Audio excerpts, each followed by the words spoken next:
We have learned many things, so we can do this quickly. I think we can do this quickly. And what we're talking about right now is why the dimension of null space. Something you've wondered about your whole life, I'm sure. Why the dimension of null space is n minus r. N is the number of columns in A. It is the dimension of the space that X lives in. And R is the rank. All right? And we can go back to some a previous piece. I'll jump there in a second. But here's the story. We don't have to do much more than this. Here's the story. So yeah, our one method, we have one method for finding null space. We have now two methods for finding column space, and the third will come. We have one method. And it always, that's what it says here, manifestly produces a set of linearly independent vectors from which null space, we describe null space, right? We say it's a linear, all linear combinations. Here's a vector, here's another one, here's another one. There's a C1, a C2, C3, say, and they can be any numbers you like. They produce a set of vectors that have that are linearly independent, right? So they have to then be a basis. Okay, so we have to see why they're linearly independent. But this is so the statement again is our method for finding null space always gives us a set of vectors that span null space, but are in fact clearly linearly independent and are therefore a basis.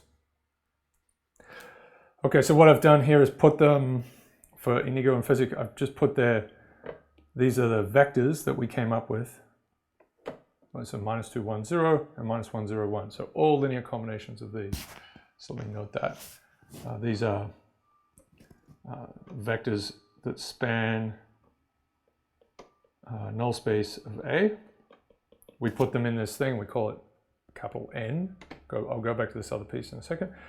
The big observation is that the identity matrix is just sitting inside it. So there's no way that, say, the second vector can be expressed as a multiple of the first vector, right? Because there are, hopefully that's clear, like there are zeros and ones, right? So there's no way we can make, well, we can certainly, 0 times the first vector will give us a 0 here, but we can't create a 1 from that 0. That's the problem. And these are in different positions. So the identity matrix in the reduced row echelon form of A appears in the pivot columns. We're not there, right? Now we're talking about the null space vectors. The identity matrix appears in the free columns, right? So this is, I appears in the free variable rows. And for Inigo, it's the second and third, right? The second and third variables were free. The first one is a pivot. Free variable rows. These are rows, so I'm going to... Physic. The second and fourth variables were free. The first and third were are pivots. And there it is. Right, here's our structure. Boom, boom. Take that out, we've got a nice identity matrix. So again, there's no way that one of these vectors can be made out of the other one. And more generally, if we have 73 null vectors, and we stack them up like this, there'll be a 73 by 73 identity matrix.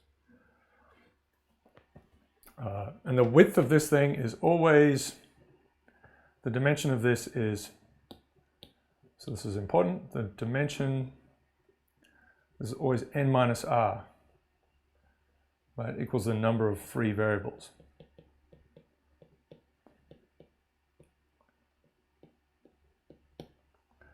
Because we express the pivots, right, because we express the pivot variables in terms of the free variables, so you're only going to be left with some x2 times something and x4 times something.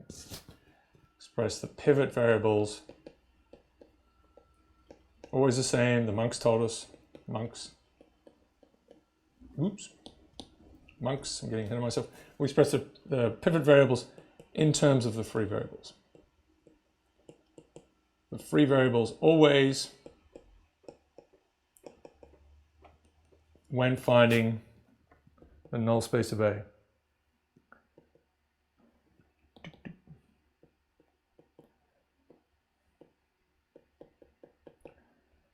Always. Always, right? Always. Okay, so let's go. So all of this says there are n minus r, they're always linearly independent. Right, so n always has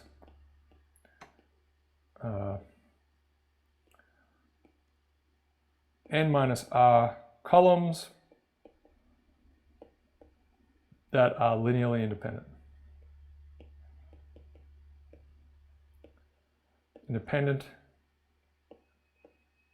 And therefore they form a basis for the null space of A. That's great. And we know they're n minus r, so the dimension, let's write it like this, the dimension of the null space of A equals n minus r. So inigo we had the dimension of the null space of A will be right there at n. It's a 2 by 3. 3 minus 1 was the rank. 2 checks. And Fezzik, it's the, I'll write it out, dimension of the null space of A is 4 minus 2, which is 2. Same thing. Okay, so that's fantastic. Let me just go back to, just quickly refer back. So I fixed up a small piece on these notes too. You'll notice here it is. Absent in videos due to cavalier attitude. That's the way it goes. So this is the IC null vectors page. It's just one page. You can go and look at this again. We had Fezzik in here. All right. This is the reduced row echelon form. And from that, we constructed these two matrices. Chop off the zeros at the bottom, take the pivot columns and put them together. That makes an identity matrix. Take the free ones, put them together. And then we notice that if we stack them, and we put them in the right way, actually, right? So we put the free where the pivots are and the pivot, right, the other way around, right? So then we're going to end up with, a thing that actually contains the vectors we obtained from this principal way of finding null space that the monks told us to do, which is express the pivots in terms of the free. If you jumble the x1s and x2s, you can kind of write down this general story, which is that the reduced row echelon form is always an identity matrix with some free variables over here and then some zeros on the bottom. And I didn't have this before. I had these zeros. I didn't quite have it right here, I suppose. And I have a note here. This is Kevin the Destroyer of Worlds is the correct terminology for this one. So let's put that in. That's important. Apparently, Kevin the Destroyer of Worlds. That's the name of the all zero matrix. Okay, all zeros. Okay, nice update there. So there's always an identity matrix, essentially. That's the point. There's always an identity matrix sitting inside. When you stack the null vectors up, there's always an identity matrix, and that means that none of them can be expressed in terms of the others. Therefore, they're a basis, and therefore the dimension of null space is n minus r. Clap, clap. All right, so next on our journey of happiness, we're going to get, row space and this other mysterious thing, left null space. It's all connected.